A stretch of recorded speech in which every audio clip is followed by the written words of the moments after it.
Kung hindi niyo babayaran, ma'am, umalis na lang kayo. Hindi ko kayo kailangan sa buhay ko.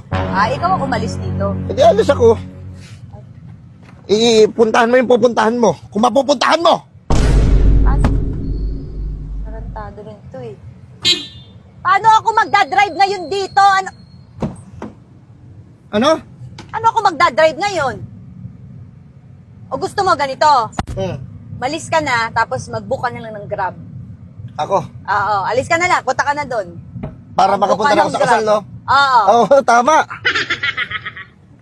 Thank you, ma'am. Ako ngayon yung Grab na ibubuk mo.